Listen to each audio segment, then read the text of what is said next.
Keeping an eye on the tropics as we do this time of year. Chief Meteorologist Bobby Deskins joins us. Bobby, so far, no worries for us. Yeah, Dave, for having all of this on the map, that's actually a good thing to be able to say. Obviously, let's start with Gabby. Gabrielle is going to be moving out to the north and the east. There's Bermuda. The center is out here. I was just watching the winds in Bermuda, 15, 20 mile per hour winds. One little buoy looked like it had wind gust up to 40, but that's it. They're not seeing much. This wave here will come in here. That's probably the one we need to watch more than anything else, but most of the models recurve it. Like GFS does crazy stuff, and it just tries to get it into maybe North Carolina, but not Florida. And then this one right here looks like it wants to follow behind Gabrielle. So that would keep us safe for now, right? But look, this thing, 140 mile per hour winds with Gabrielle. That's a Cat 4 hurricane. Look at the visible satellite.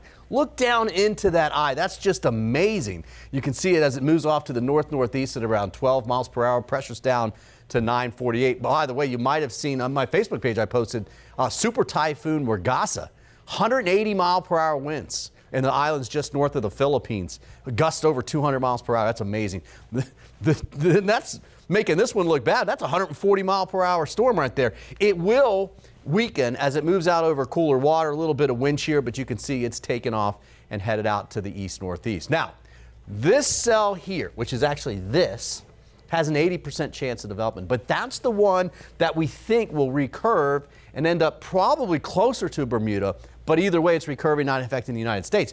This wave here is the one that we think, Turks and Caicos, maybe up in this area east of the Bahamas by late this weekend, okay, or early this weekend. It's going to change, but that's 50% chance that happens.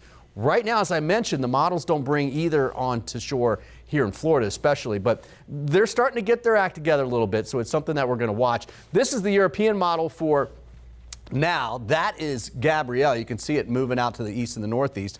This is wave number 2, that one with the red.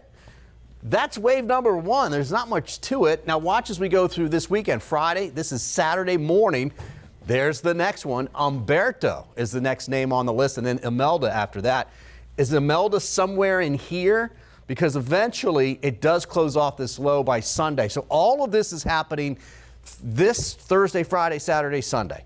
And all of it's happening out there, okay? We're looking good so far. The Carolinas will really want to watch this because it may get a little bit closer. You can see by Monday, this thing is still, according to the European, messing around. But that wouldn't be good because that's the dirty side of the storm getting into Bermuda by the beginning, the middle of next week. So we have plenty of time to watch this. Nothing for us to worry about at this time here.